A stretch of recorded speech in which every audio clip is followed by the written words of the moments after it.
But anyway, so we're just gonna jump right into it after Cool. brief hiatus from May. I was out competing, had a little baby girl, and in the meantime, I got Josh Bradley had reached out to me and wanted to share his story. And Josh, I'm gonna go ahead and let you take it away, man. Yeah, I appreciate you having me on here, Kyle. Like I told you, I found your podcast through a friend of mine who follows a lot of your stuff on the archery side of things. And he just kind of sent it to me one night, and I started listening to some of the other guys' stories while I was at work. And I decided, you know what, I kind of want to talk with this guy. And so I guess here we are now. And for me, this is the first time really opening up about what happened to us, to someone who isn't, inside my inner circle. My wife and I, we got married a few years ago, and pretty much right off the bat decided, you know what, let's start trying for a family. I had already brought one son into the marriage, and there wasn't much more we love more than being parents to him, so we decided, let's try and add to it. Over the next year and a half, we experienced a couple miscarriages, which that really kind of, sucks the wind out of your sails,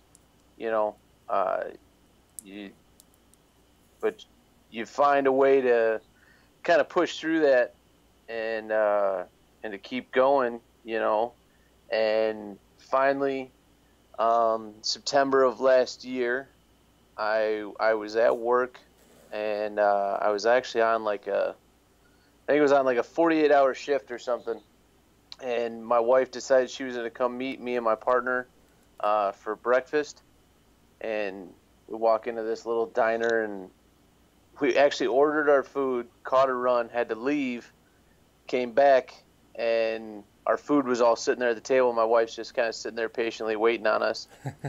And I noticed my partner, she looks like she was recording, and I thought she was just, excited about breakfast, so she was going to Snapchat her breakfast or something. Mm-hmm. And excuse me, I sit down, I start smashing out my bacon and the chocolate milk, and I'm all excited. I'm just amped up about the food. And then I finally look down, and I realize they're both just kind of staring at me. I look down, and there's the pregnancy test in front of my plate in a little sandwich bag there. So that was actually how she told me.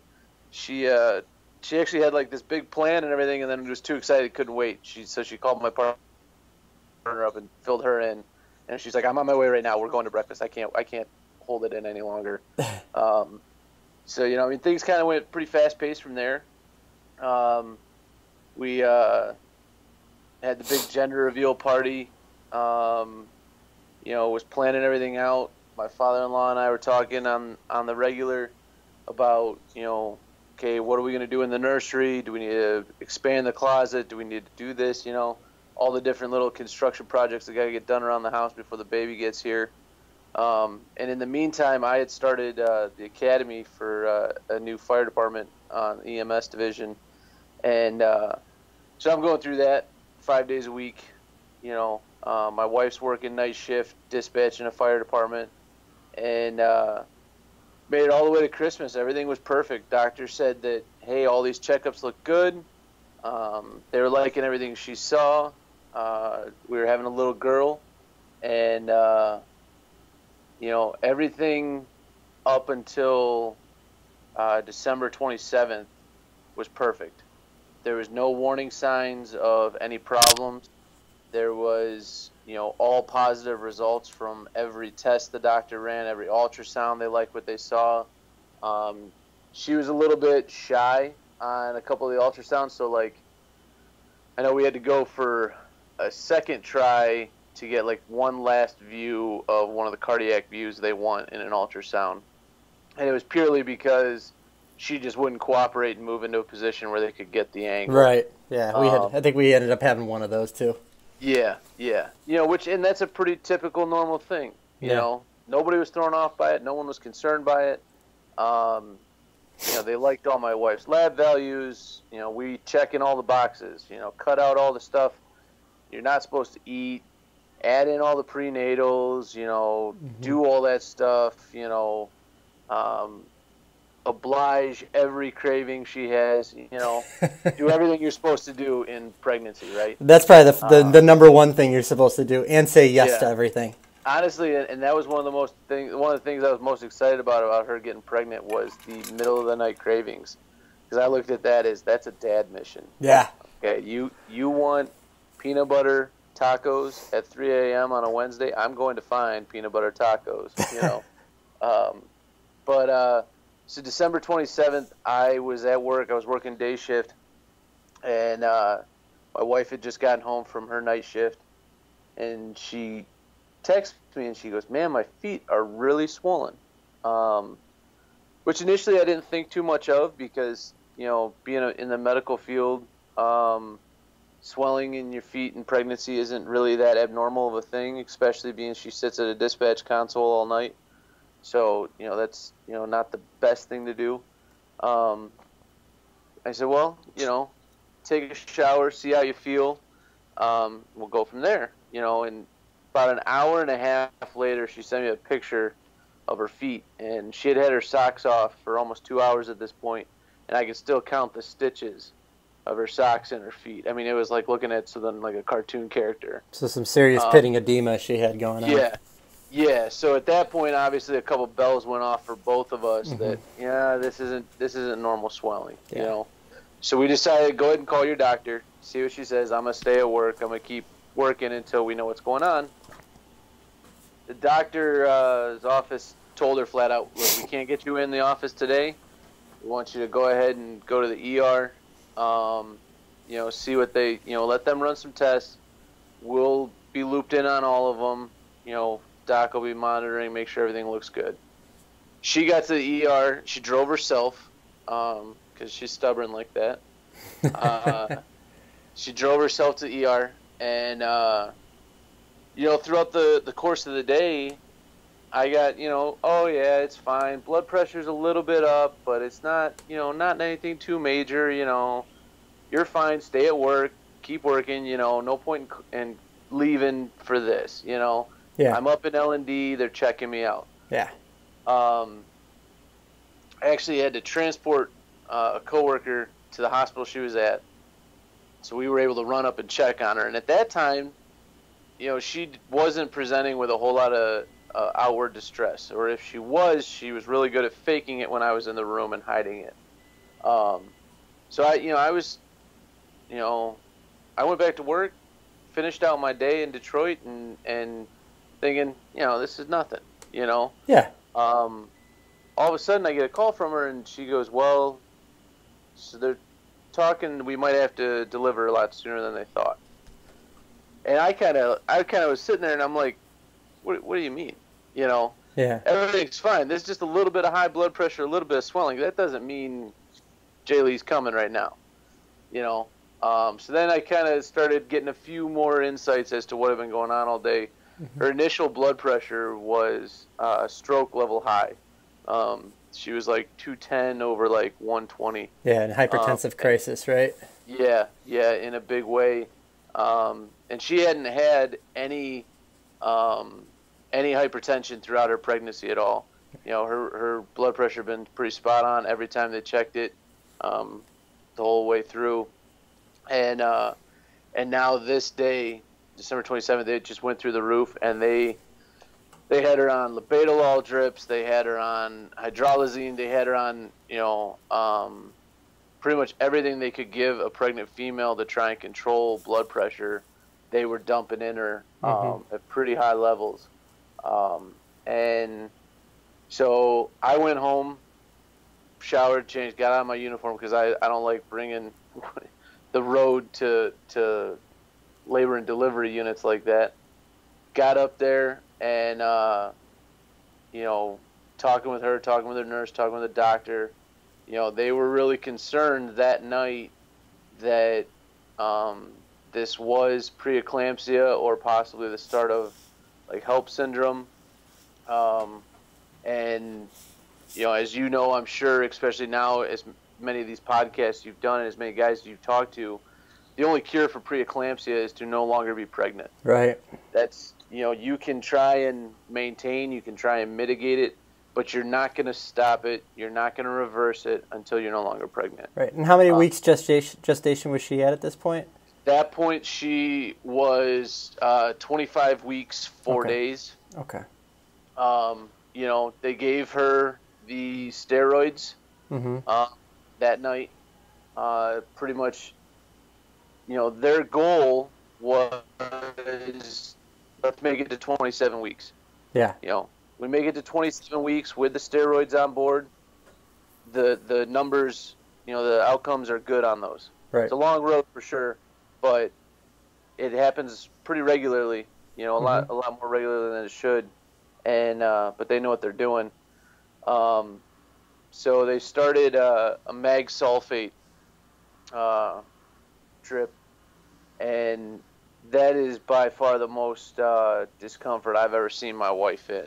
Yeah. You being on the pharmacy side of things, what mag sulfate does. I mean, it was just brutal watching her go through that. So why did the doctor tell you to? Because you would think that being a pharmacist that I would know all this stuff, but believe it or not, I'm way more administrative than clinical. So they gave her the magnesium sulfate to reduce the potential for brain injury or seizure. Right. Her blood pressure was so high they were worried that she was going to go into seizures at any time. Okay. And obviously that would be bad for the baby, but more so it could cause long-term damage for her. So magnesium sulfate, it gets pushed so that to try and counteract that, and basically my wife described it as feeling as if hot lava was being flowed through her body. 1 second she wanted cold rags being put on her, and I remember putting one on her leg, and the next second she wanted it off because it felt like it was burning through her skin. It takes about, I think it was like 45 minutes to get the entire dose in, and the nurse tells her, the nurse goes, "This is one of the worst things you're ever going to experience, but you got to fight through it, because if we have to stop, we have to start the whole dose over again. So you just got to make it through the 45 minutes, otherwise we got to keep going and trying to make restarting." Yeah. She made it through the whole thing, and the next day they moved us actually from labor and delivery to antepartum, which we took as a really good sign.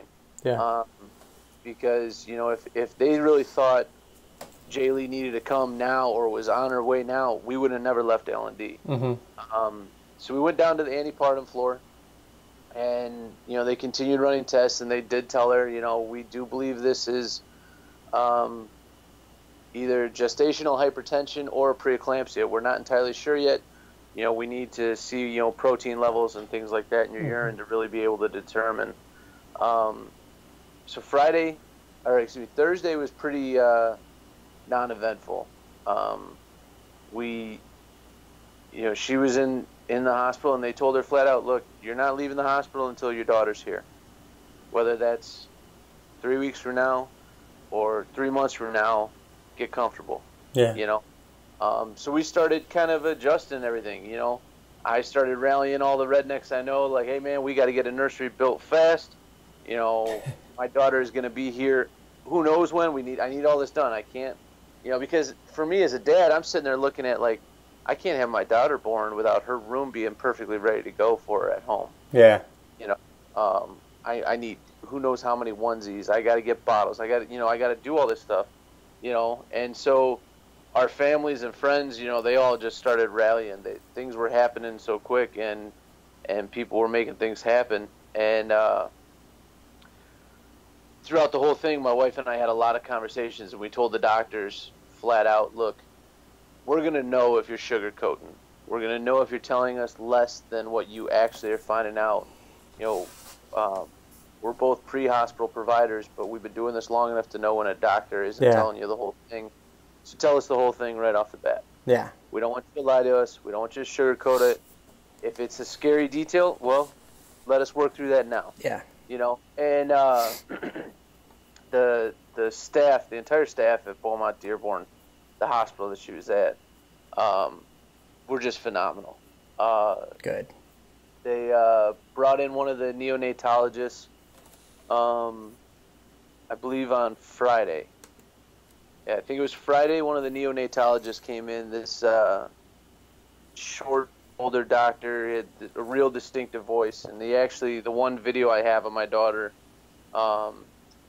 he's talking in the background. Yeah, that's the one you sent me. Yeah, yeah. But he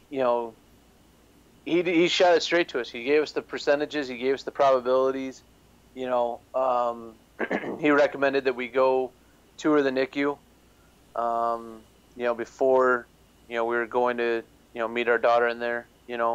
And he told us he was confident.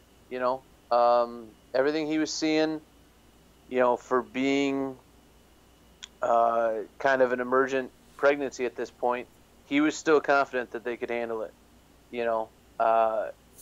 So Saturday I worked overtime on the day shift. Everything was normal. Jamie complained of a little bit of kind of chest discomfort, chest pain, but the doctors kind of were thinking it was more of either the hospital air was kind of bothering her, or it was like, a heartburn type of thing. They weren't really seeing anything that was really concerning to them Saturday. So I got back there Saturday night, spent the night at the hospital again, and then I had to go to work again Sunday morning. And then Sunday morning was a typical normal morning. It's December 31st now. She's yelling at me to get up, get my uniform on, go to work. Yeah. Not a morning person at all. So it was a normal morning. Her yelling at me complaining about not wanting to be up before the sun's up, thinking this is ridiculous. Why do people do this? There's nothing different about that morning than any other morning, other than the fact that I was asleep in a fold-out chair and we were in a hospital. And got up, kissed her, went to work, and everything seemed to be going well. I was checking in with her through text, and then she texted me and said, my chest is bothering me again. And I didn't get the text until after I got a phone call later on. So our ambulance broke, and so we were actually at the shop switching rigs. And standing there next to my partner, my phone started ringing. He handed it to me. I said, I don't recognize that number. And he was the one who told me. He goes, dude, your wife's in the hospital. You answer every number right now. Exactly. I was just going to ignore it. I'm like, I don't know you. You're not getting that phone call with me this morning. So I answered, and sure enough, it was Jamie's nurse. And she said, Mr. Bradley, you need to get back here. We're getting ready to do an emergency C-section. And at that point, it's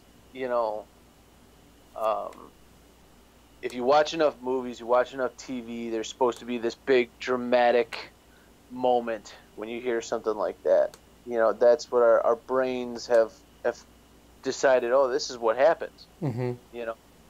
And really it wasn't. It was just kind of like this void, kind of like just everything went to zero. My partner immediately went and found our captain who happened to be down there. He drove me back to quarters. I got in my car and I made it, from quarters to the hospital in about 8 minutes. And I remember pulling up to the valet, and I just kind of tossed my keys towards the valet stand, and there's this barely out of high school teenage kid standing there in his valet jacket. And he goes, "Sir?" I said, "Yep, park it wherever you want or tow it. I really don't care." And thankfully he parked it and didn't tow it. But I went straight up, and when I got there, her doctor was in the room, and she was already looking at the first chest x-ray. And I went over, I kissed my wife on the forehead, and I could, at this point she's on some oxygen. You can tell she's struggling. Yeah. And I glanced over at the x-ray, and I asked the doc, where's the lower lobes of her lungs? Anybody who's ever looked at an x-ray knows that a chest x-ray that's healthy should be pretty translucent. Right. You really shouldn't see much structure there. Right. especially when they're shooting to get lungs. Instead, where the lower lobe should be, it was just stark white. It was like I was looking at a lead plate sitting on her chest. And doctor said, well, the MFM, so the maternal fetal medicine, so like the super baby doctors, they're on their way down. Everybody's coming down. It looks like we might be having to do a C-section today because she's starting to have pulmonary edema. You know, and the next few minutes was just a flurry of activity. Doctors in and out, anesthesiologists in and out. And because, there was emergency C-section and because of previous back injuries, my wife wasn't able to have a epidural, so they had to use general anesthesia. And you know, and I'm trying to keep it together because I want her to try and keep it together. You know, I can tell she's struggling to breathe. Last thing I need her to do is be scared on top of it. You know, and I reminded her, you know, look, we talked all this through. We have had all these conversations. We've got the plans. Everybody knows what they need to do. You know, you're going to be fine. And I stepped out in the hallway because they were getting ready to take another x-ray. And the head anesthesiologist, the one who'd be intubating her and monitoring her throughout the surgery, is this tiny little woman. I mean, if she is 4 foot tall, I will be amazed. She grabs me by both my biceps, and she's looking at me, and she goes, hey, keep it together. Everything's going to be fine. We don't lose moms, you know? And wrapped me in, like, the biggest bear hug I've ever had, and this tiny little human being doing this. So I had kind of like a moment there where it, like, I was able to get some strength from her. And so the second x-ray comes up, and they look at it right on the portable x-ray machine. And now it's her whole chest is white. It was the fastest progression of pulmonary edema that I've ever seen. You know, she went from a little bit of difficulty breathing. Now I can hear her lung sounds from the hallway. She's really struggling at this point. So at that point, everything started moving like in hyperspeed. We're walking down the hallway. I'm holding her hand, doing my best to keep it together. And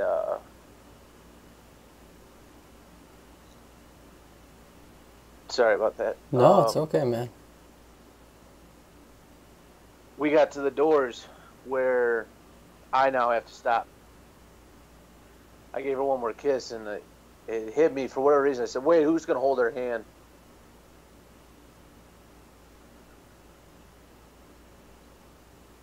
And one of the nurses, we called her Sarah from Windsor, just a amazing human being. She goes, I got it, don't worry. And sure enough, I guess in the operating room, she was actually making the doctors move around her because she refused to let go of my wife's hand. So I'm now in a recovery room, a room that's generally used for moms who have planned C-sections, and you know, this is where they get to relax a few minutes before they go back, you know. Yeah. I'm in there with my mother-in-law and my wife's best friend, and I'm sure a conversation happened.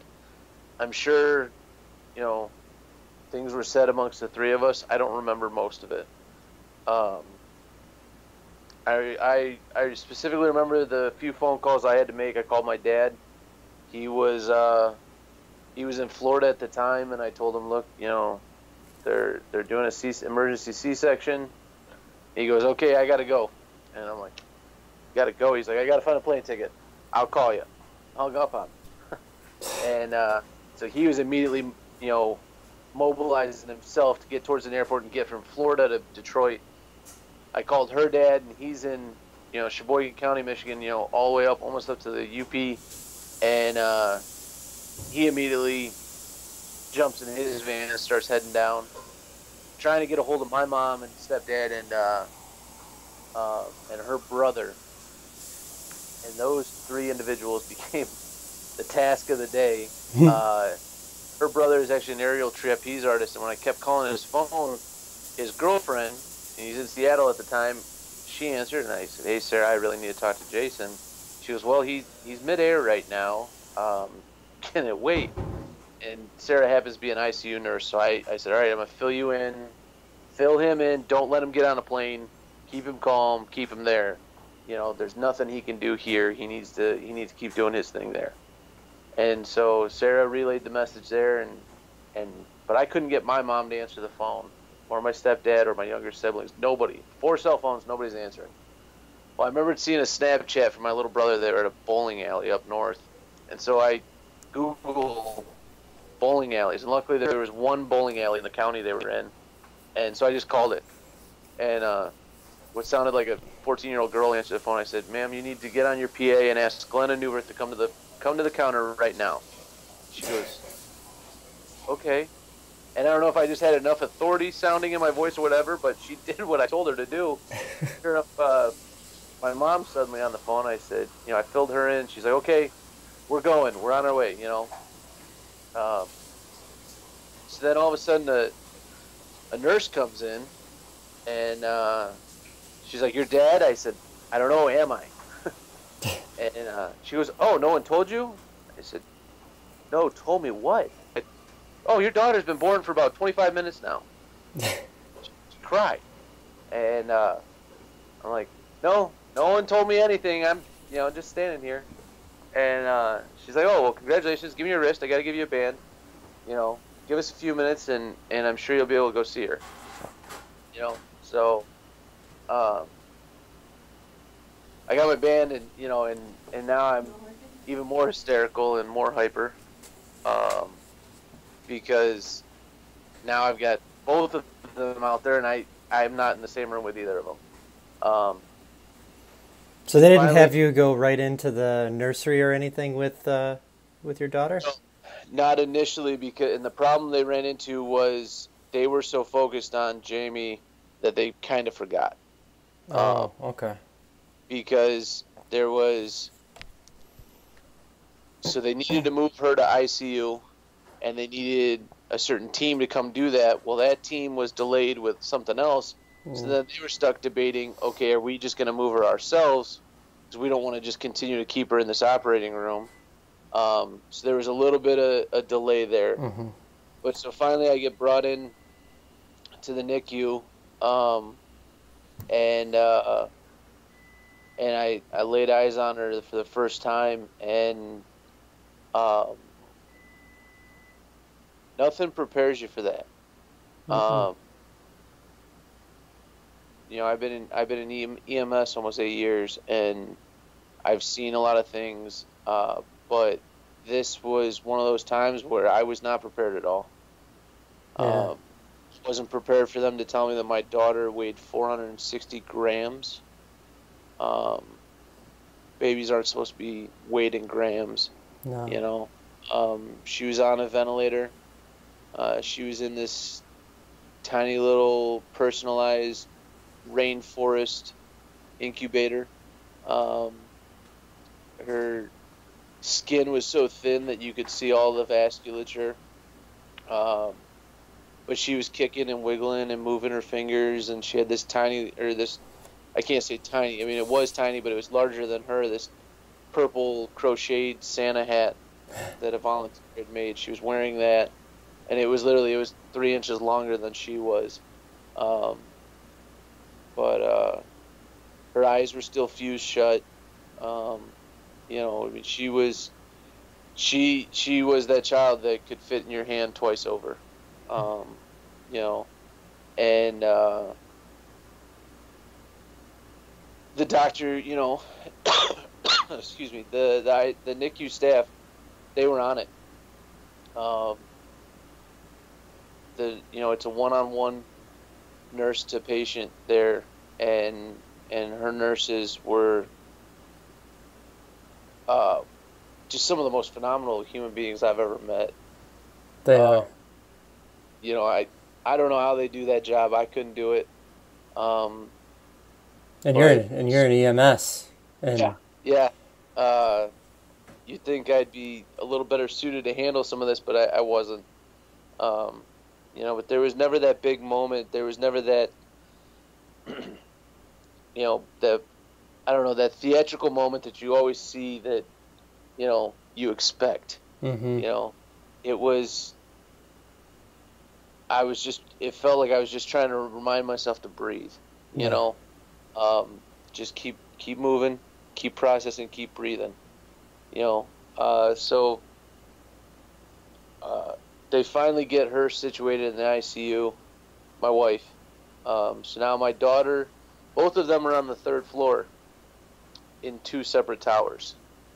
So to see one of them, I have to leave one, go up down to and the main over. floor, Yeah, go completely across the hospital, and go up that tower. You know, um, so it's about a 30-minute walk between the two of them.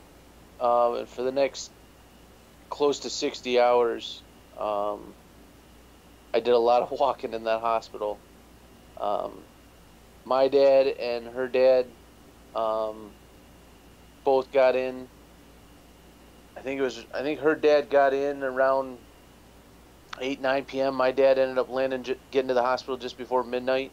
Um, my mom and stepdad and little brother and sister made it there, and I took them to the NICU to see Jailee. Um, and I'm glad I did that. Um, at first, I wasn't going to because I didn't really want my little brother and sister, who are, they're not very little. One's in college, the other's almost done with high school. But it was like one of those moments where you wanted to kind of protect them from it, yeah, you it's know? pretty heavy. Yeah. But at the same time, I didn't want to make that decision completely for them, So that they ended up all coming in and meeting Jailee and getting to see her wiggle and kick. And Jamie's dad actually nicknamed her Jitterbug, because she just a little jitterbug dance.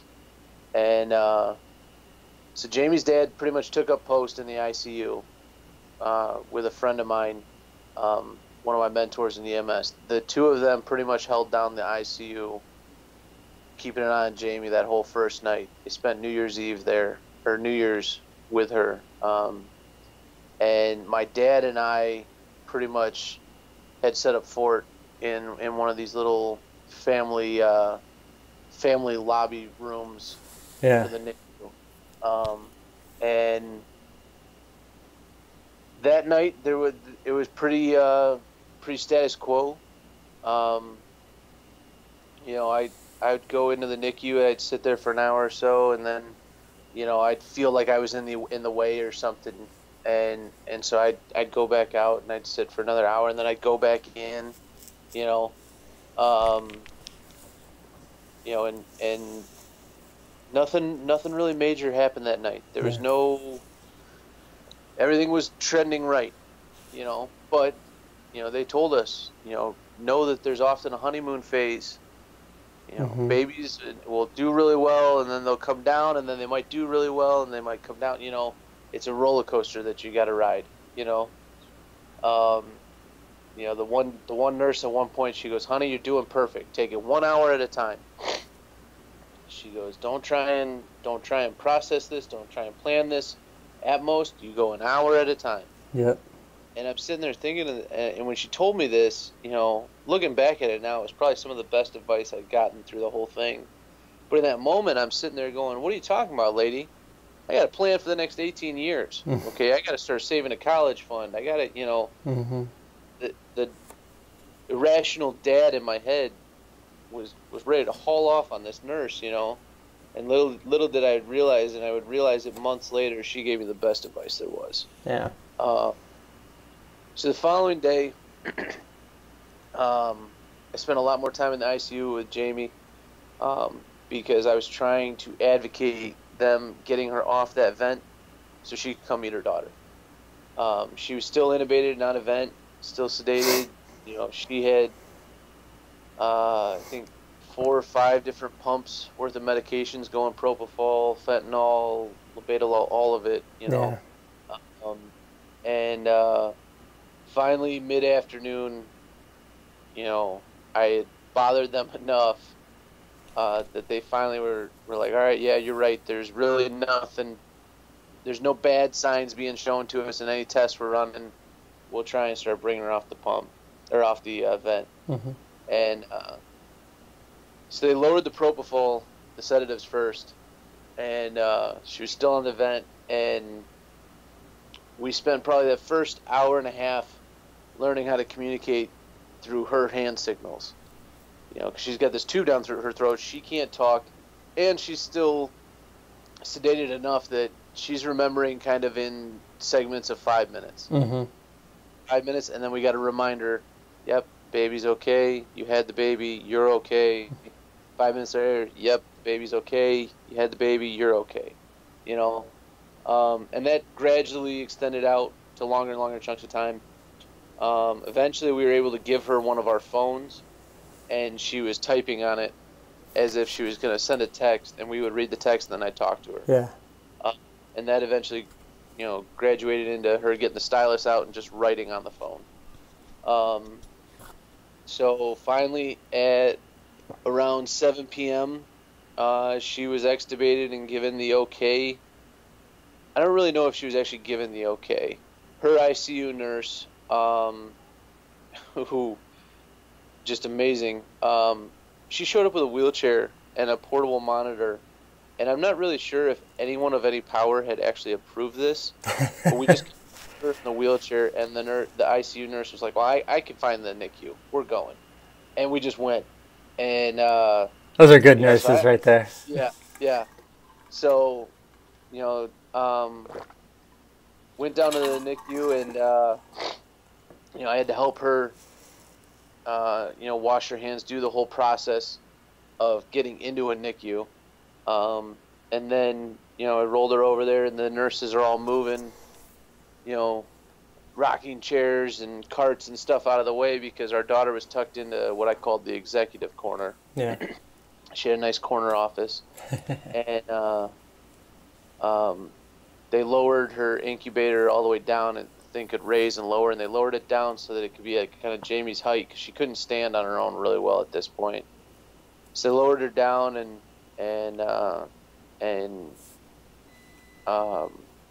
my wife got to meet her, you know. We spent probably 45 minutes down there, and then, you know, it kind of wore her out, and so we took her back up to the ICU, and pretty quickly after that, she got moved out of the ICU. I'd say within an hour or two, she was out of the ICU and back to a room on mother and baby ward. And, you know, we were hopeful, but at the same time, we were realistic. Yeah. We decided we wanted to make sure she was baptized. Because even though we're excited, our daughter's here, and everything appears to be going good. My daughter's 460 grams. Her skin's so thin you have to be careful touching her because you might just shred it off her. She's on a ventilator and 16 pumps.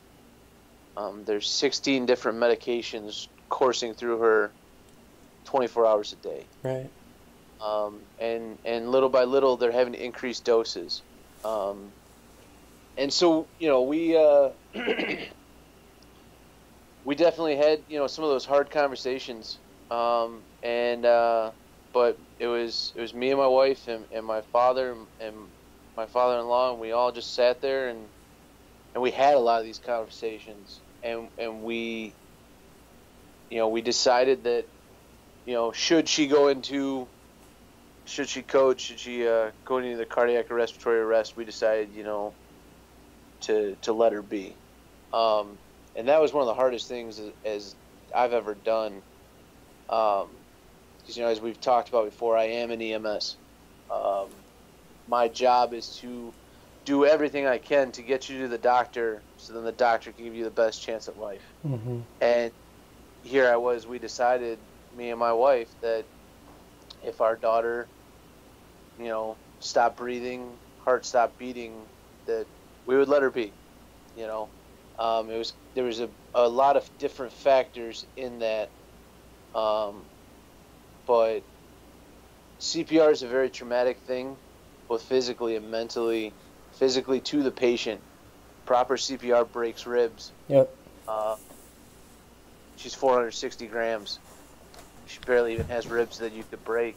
Yeah. Uh, and then I didn't want to put the staff through that.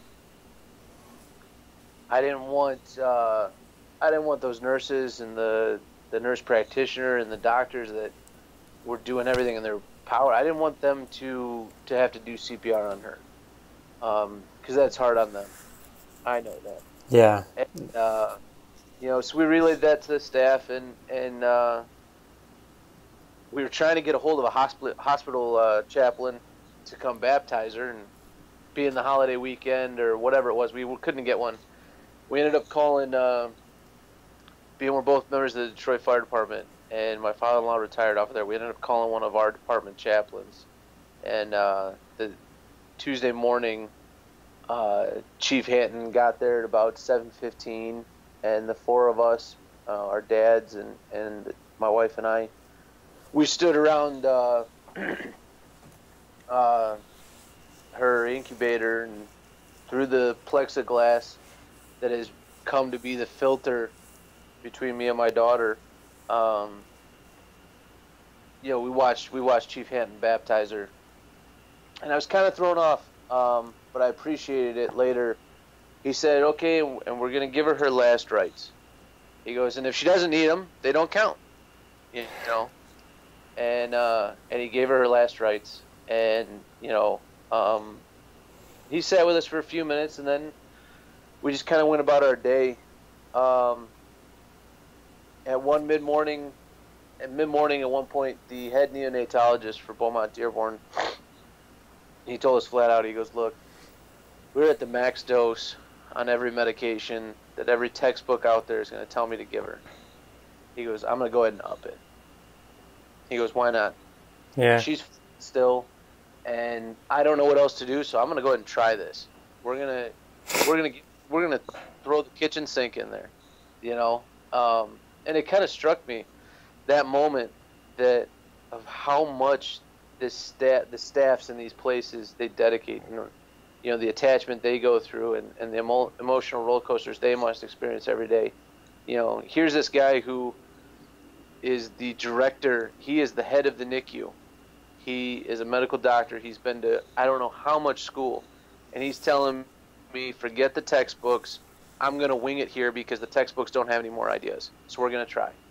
That was a real humbling moment, that this guy wasn't going to just go.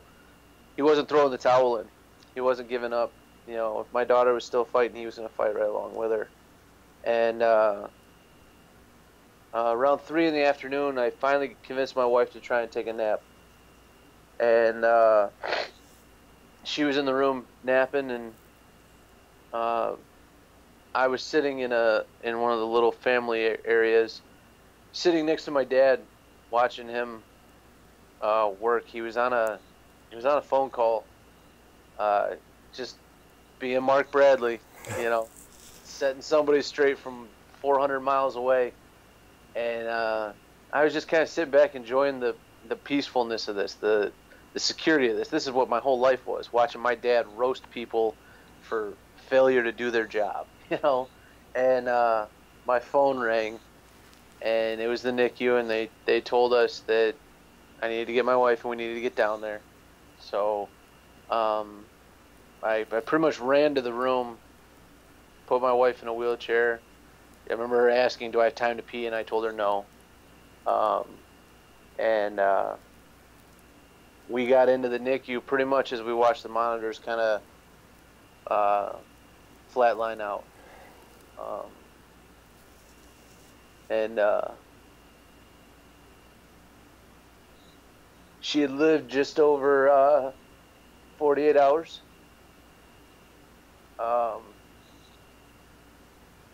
And She put up the biggest fight she could, but she was just too small. Things were too underdeveloped. She was just too tired.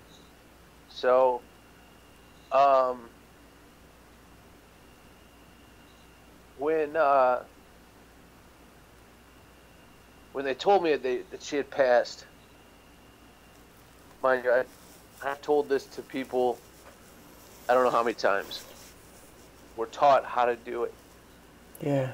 You don't use vague terms. You be, straight forthcoming, Mm-hmm. and you need to tell them that you need to use the word dead. And so as the neonatologist is walking towards me, this is running through my head, and I'm like, he's going to use the word dead because he's good at his job. And It's all right, man. um, and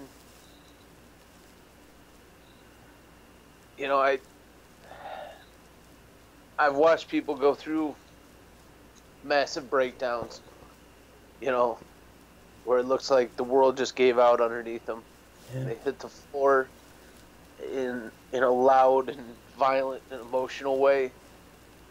That didn't happen. It didn't happen for my wife. I could feel her crying. I had my hands on her shoulders, and I could feel that she was crying, but it wasn't. In that moment, it was just kind of like everything went quiet. Yeah. It was kind of. It's like a shell shock. Yeah. So they took us to this little room across from the NICU, and the nurse brought her in to us, and the first time I held her was after she had passed. First time I touched her. I'd never laid hands on her. I'd never felt the strength of her grip on my finger. That plexiglass wall was finally gone between the two of us. How did it feel when you were holding her?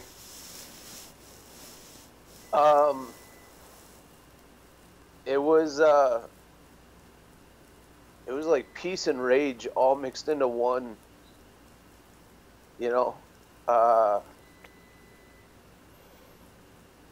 I was mad.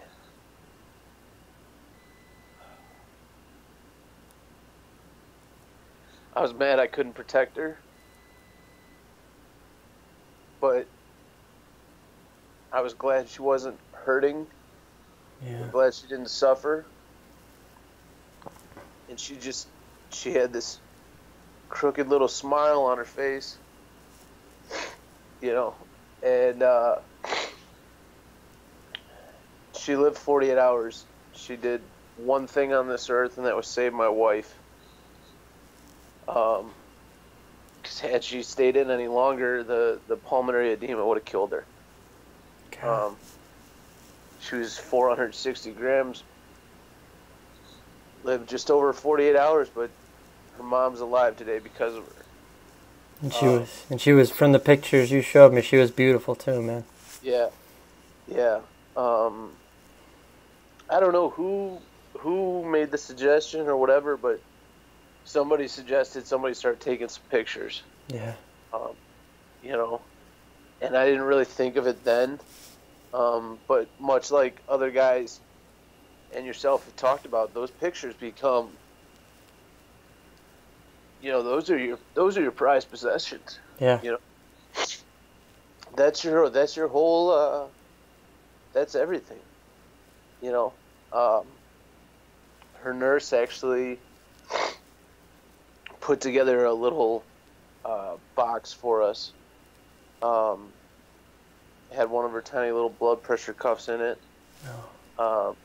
Her different bands, the different name cards from the incubator, her little outfits, her little Santa hat.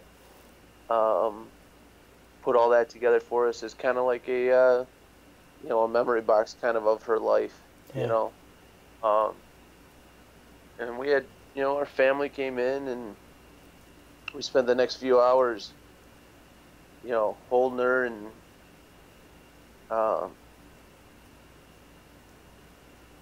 at the time I felt guilty about it. Um, but that night, when we finally got back to our hospital room, and she has now gone to the morgue, and our family's all gone their separate ways for the night, and it was just my wife and I. I felt guilty about it.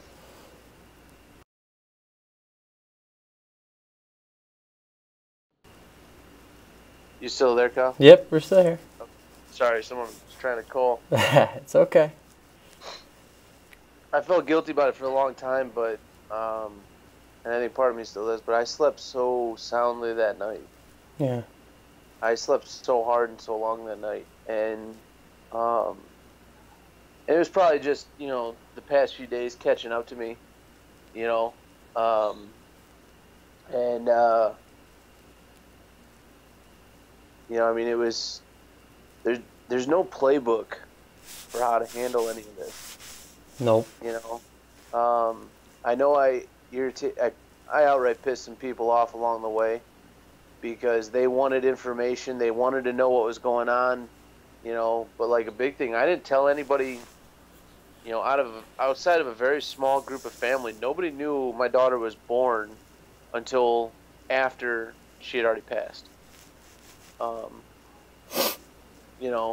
Big portion of that being, I didn't want people to know prior to my wife knowing. Right. Because my wife was intubated and on all those sedatives for almost 24 hours. Yeah. And that's a hard thing. I mean, you're one of the first pictures that's supposed to be taken when your child's born is of your child laying on his mother's chest or her mother's chest. And instead, they're a 30-minute walk across the hospital apart. And some people ask me, oh, do you feel bad about the way you reacted to certain people's inquiries then? I said, no, I don't. If you didn't catch on quickly in those days that I wasn't handing out information, I wasn't interested in a million phone calls and texts and you showing up at the hospital, that's on you. Yeah. But I was doing what I had to do for my family at the time, and everything else is out the window. Right. And in that moment, you're winging it. You're making this up as you go. Yeah. You can listen to this podcast 100 times. You can go read every book out there. You can find every testimonial you can find and get your hands on. And if someone's ever put in this position, you'll have no idea what you're doing. Nope. You might be able to take bits and pieces of advice, and get some comfort from it or whatever. But in that moment, in those days in the hospital, there's no playbook, there's no right, there's no wrong. You just got to do the best you can. Exactly. And I think the big thing for me to realize, and really, when my buddy sent me your podcast, I think that was really when I started doing my healing. And that was only, a couple months ago, if even that. I held in a lot of anger. I definitely went through the stages of grieving and got to that anger one and just stopped. Yeah. And I don't know if it was like almost I found comfort in anger because it was an emotion I knew. Mm-hmm. And, or what, but I was stuck there for a long time, and really it wasn't doing me or anyone any good. I have a 4-year-old son. I have a beautiful wife. There's no reason we can't have more kids or can't try, we went through a terrible thing for sure, but, the anger I was holding on to, it was destroying me from the inside. Yeah.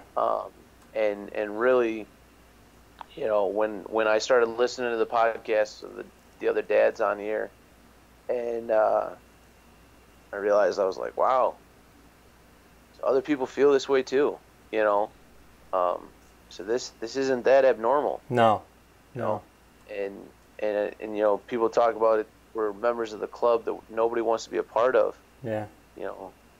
It once you kind of come to grips with your membership and try and do something positive with it, I think is when I've really started finally healing. And for me, that came when I found you guys.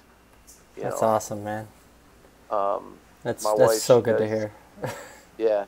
I mean, you can ask my wife. I was walking around every chance I had. My phone was in my hand and the podcast was just playing because I went through every episode in about 2 days. For her, she does all her crafting. She makes the Linus blankets for the NICUs.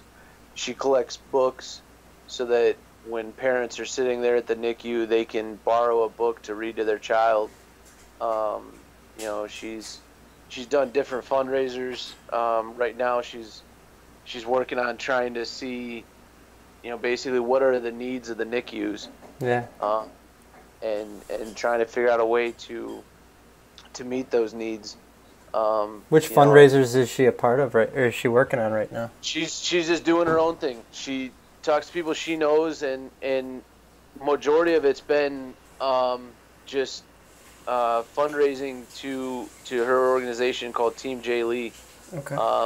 To fund the all the Linus blankets. Her goal is on Jailee's birthday to I believe her goal is to deliver 100 Linus blankets to Beaumont Dearborn. On her due date, she delivered 30. All handmade by And they're her. beautiful. Yeah. They're beautiful. And we got ours. I thank you so Yeah. much, and tell your wife thank you so Absolutely. much for that. It's I think she finds comfort in that thing, and has found a way to feel like she's not letting Jailee be forgotten. So I'm gonna ask you a question that maybe people don't ask you, though. Yeah. And I think this is something that all the guys that have been on the podcast and a lot of guys I've talked to have said. What about you? How are you doing? And how are you getting through it? I think I'm finally getting to that point where I've gotten out of that anger stage. I don't just run to work anymore. Yeah. I went back to work, I think it was 11 days after she died. Jeez. And for me, that was what I needed to do.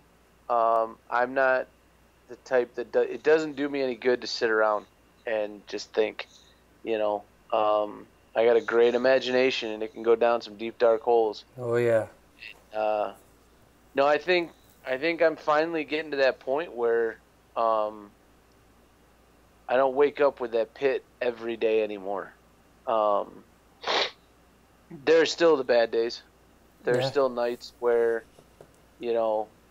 it comes up in a suffocating kind of way. Mm-hmm. You got to kind of walk outside and feel the cold air of the night to try and be able to breathe again. Yeah. But no, I think I'm finally getting to that point now. And mind you, it's been 8 months. Finally getting to that point where I'm able to talk and to be more on the okay side. I'm definitely different. Yeah. And I can tell you in one way, like the big difference that I see, and this is the second time I'm able to hear your story, so I'm probably able to hear it a little bit more, is through that whole thing, you are so focused on everybody else. Yeah. And making sure everyone else is taken care of, your wife, you're focused at you're making sure that the doctors are working at their max capacity. Yeah. You put everyone, I shouldn't say you're thinking about everybody else, you're putting everyone else before you. And it's like that It's like that loaded slingshot that just keeps going and going and going and going. And it sounds like at some point in time, like, and it, you know, once you start listening to the podcast or a few other things start coming together, where that pressure, instead of just letting it go and just hammer away, it sounds like you're able to kind of like ease it right back down. I mean, I'll be totally honest with you. Her due date was April 19th. And that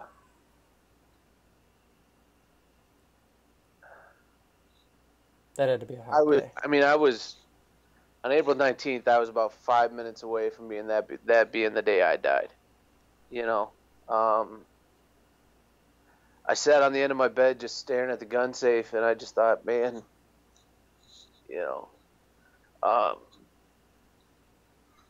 you ain't alone with that one. I know exactly what that feels like. And yeah, and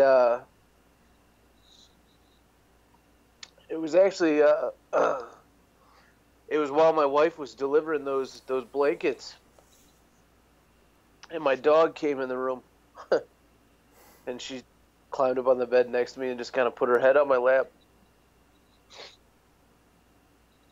And for whatever reason, and I still, I couldn't tell you if it was my dog coming in the room or what, but rather than getting up and walking across the room to that gun safe, I ended up just leaning back and rolling over and going to sleep. And I got up and I went to work that night.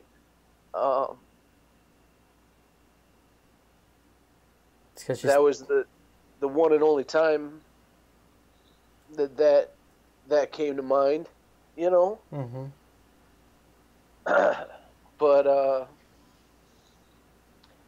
I definitely hit that point, and then shortly thereafter, I found your podcast, and I think that's when the healing actually kind of finally started, you know. That means a tremendous amount to me, Josh. Yeah. And I mean, we try not to, go through and I guess I always try to keep this podcast manly, and it's tough when you're dealing with feelings and everything. Yeah. But I think, it sounds like when you hit that point where you had to make a decision, I think in your mind, you're like, I still got a lot of fucking shit to take care of. I got a lot of responsibility. Yeah. I can't go anywhere right now. And, actually, one of the thoughts I had was, well, who the hell is going to do the laundry if I'm not around? Or who's covering my shift at work? Right. Something as simple as, well, you can't kill yourself. You got a mountain of laundry you got to do. And you do the laundry in the house. That's been the deal. So you got to be around. You got to do the laundry, Yeah. And it was just kind of like, yeah.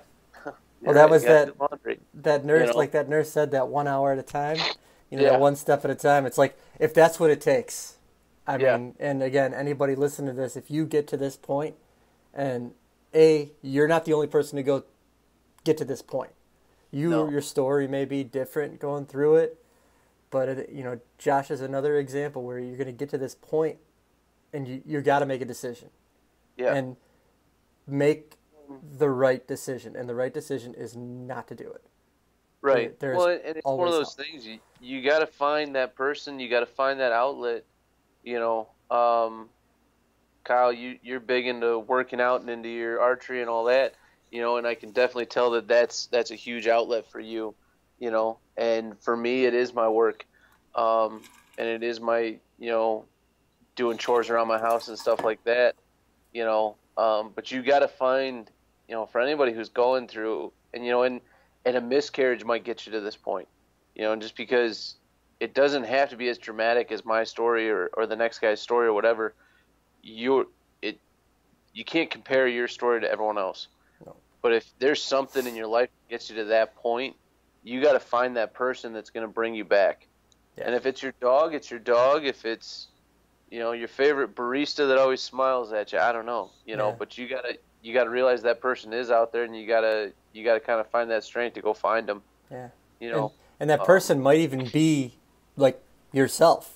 It's absolutely. Just like another version of yourself that's maybe that alter ego that that like like that Goggins type of Yeah. person where it's like that's the alter ego that's going to carry me through this at this point, and you just kind of you can throw some things to the wind then and let that person take over. But if it's you or someone else, you gotta look for help in those people. There for months, I can tell you, my wife and I were faking it until we made it. Yeah. You pretend you're okay, and you keep even if you're pretending to yourself, even if you're the biggest person you're lying to, saying you're okay is yourself, you keep doing that so that you can keep getting out of bed. You can keep being a parent to your other kids. You can keep up with your responsibilities. You can keep going to work. You can do what you have to do, as they say, be a contributing member of society. And if you keep doing that long enough, eventually you're going to go, you know what, I actually am okay. Yeah. Because there's no harm in faking it till you make it with something like this.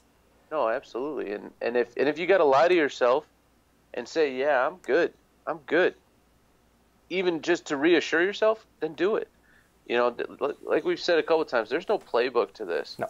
There's no, you're not going to go to Barnes & Noble, if that even still exists anymore, and find hey, I need this book that's going to teach me how to deal with the fact that I just lost my child in a traumatic way. And is it step by step, 10 steps? Cool. That doesn't exist. Yeah.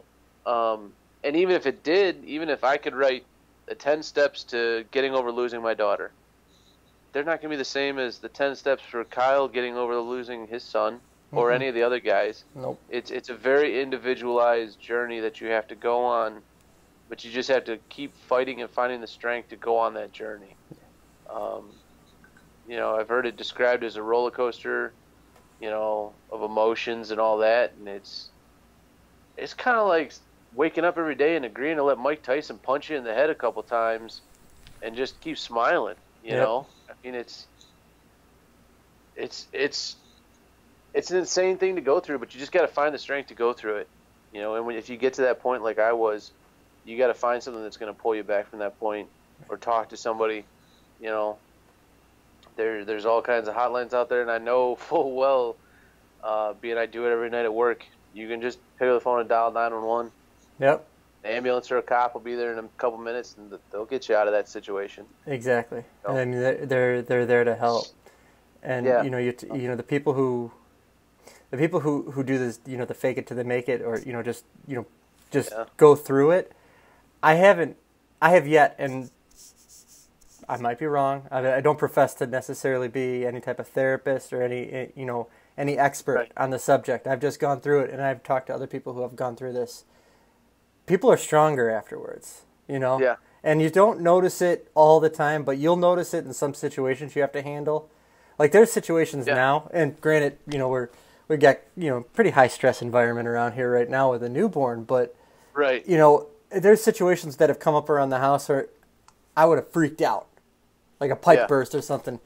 Now it's just like, all right, it fucking broke. I know I can't fix it. I'm just gonna call my dad and. We'll work on it till I gotta go to work in the morning, and that's just it. And that honestly, people might not think that doesn't mean you're stronger. Well, yeah, it does, because instead of me putting my fist through the wall in frustration, I just kind of took a step back and just took care of it. And that's a way that it can make you stronger. And there's a whole laundry list of different ways that people can be stronger after something. It certainly gives you perspective. On what's truly. Something you have to put worry and stress into. Exactly. I used to stress and worry over everything. And now I sit there and go, oh, truck's on E. I'm sure I can make it. Whatever. If not, I'll walk. I don't really care. And I'll just push it.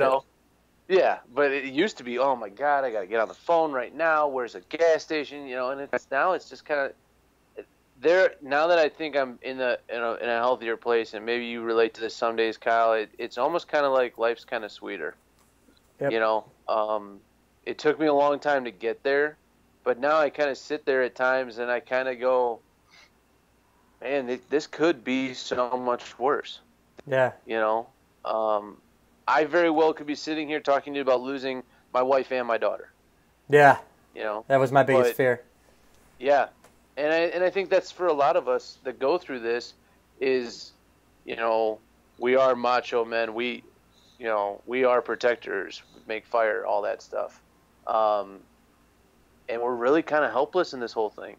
Yeah. Unless someone on here is a neonatologist and I don't know about it, there's not much we can do.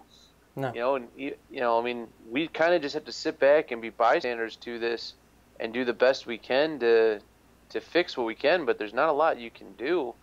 And it is a scary thing,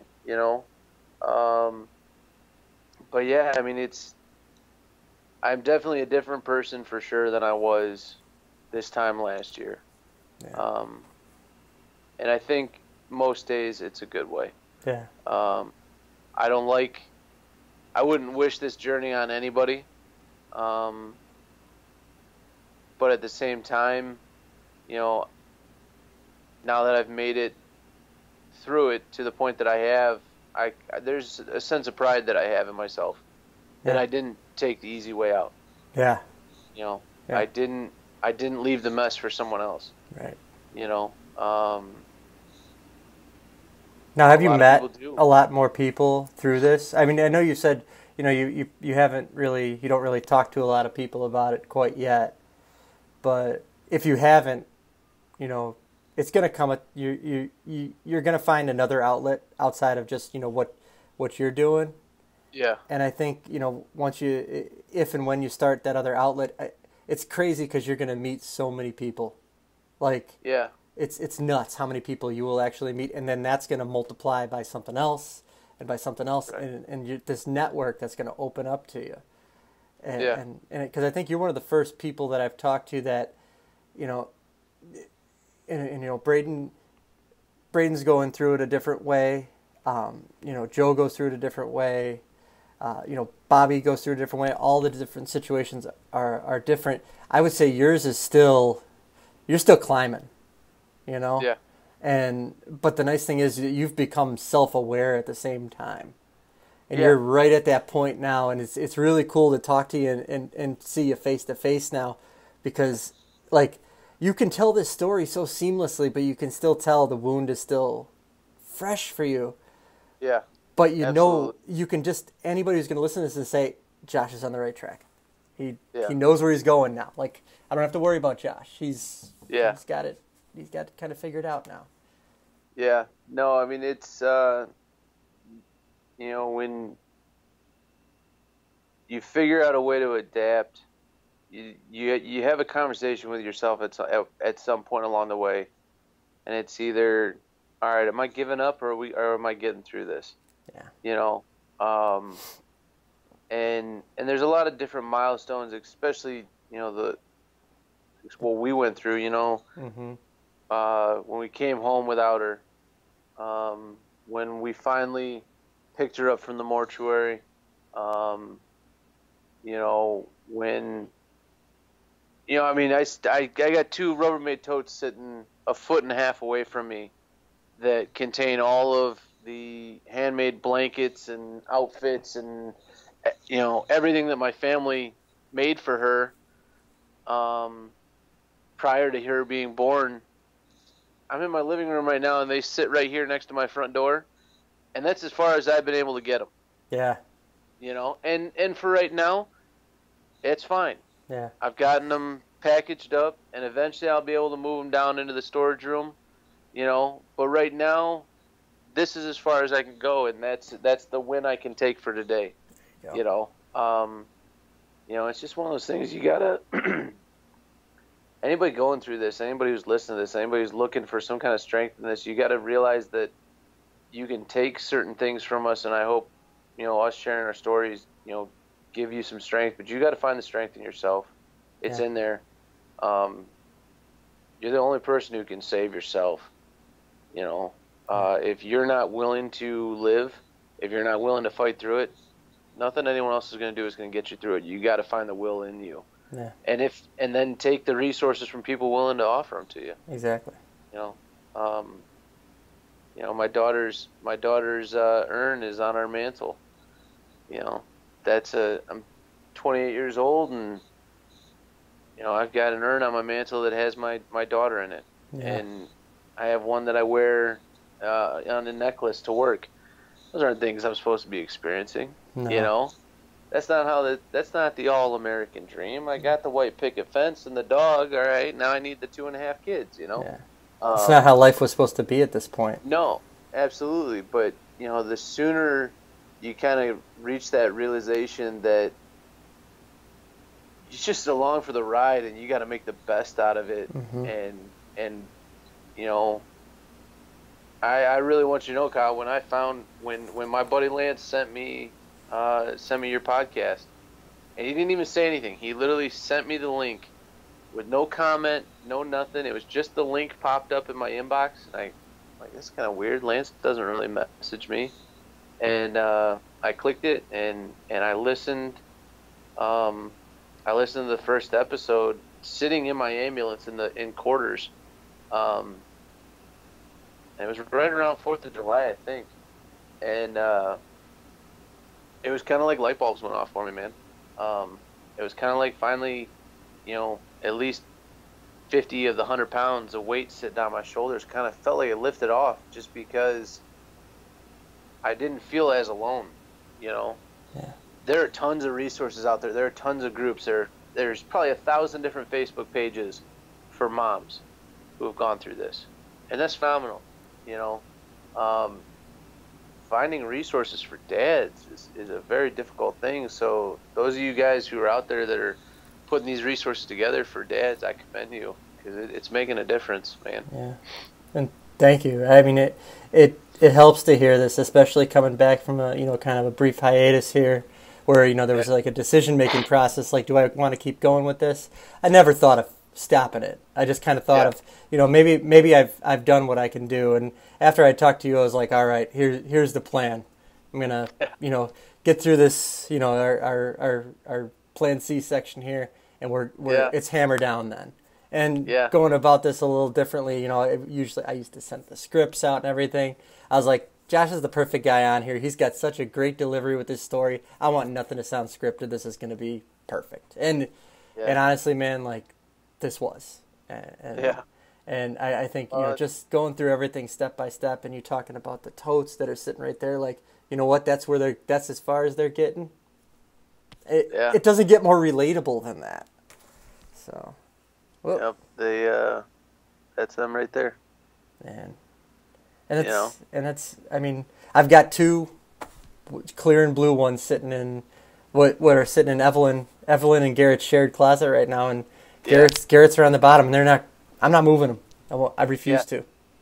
No, and it was one of those things, like at first it was a lot of things went to the basement real quick. Yeah. Because friends had given us, different bouncers and things that their kids had used. And when I get home from work, and the rest of the house is still asleep, and I get home from work, I go straight down in the basement through a side door, and I take my uniform off down there. And it used to be like paralyzing to me to see the things that should be in a nursery right now sitting around in my basement collecting dust, and it used to put me in like these rages, and I don't know, really, when it really came down, I had to lean on my wife a lot. Yeah. I had to lean on her a lot. I had to lean on my 4-year-old son a lot. He's so innocent through this whole thing. He talks about he can't wait to go see his baby sister someday. Because he doesn't really concept or grasp completely the concept of heaven, but he knows it's a place that all these people he loves have gone to. Yeah. And so he looks at it as, I can't wait to go there. Yeah. I'm going to see grandma, I'm going to see, all these people, but he'll tell people about his baby sister all the time. He is by far the best sharer in this whole thing. He'll tell complete strangers about his baby sister in heaven. That's awesome. But yeah, no, I mean, I strongly commend you and thank you for coming up with this, and I hope you do keep going with it. And I look forward to being a part of whatever Dads and Angels becomes next, because I'm telling you, Kyle, I don't think you're meant to just stop with podcasts, my Oh man. no, I don't think we're gonna stop, but I think we're gonna keep going, and Yeah, I've got some plans for you and Braden going forward. So, yeah. we'll talk So, offline about that, so we don't quite share, absolutely. ruin any surprises with that. But Yeah, yeah. there's a lot of So, big things to come here. And Josh, thank you very much for sharing your story, man, absolutely. and all the positive things that you've shared, and just kind of reinforcing, for me personally, just doing this and showing that it's reaching people and it's helping. So Yeah, I really want to absolutely. thank you for coming on Well, tonight, man. absolutely, my man. It was my pleasure and my honor. Thank you, sir.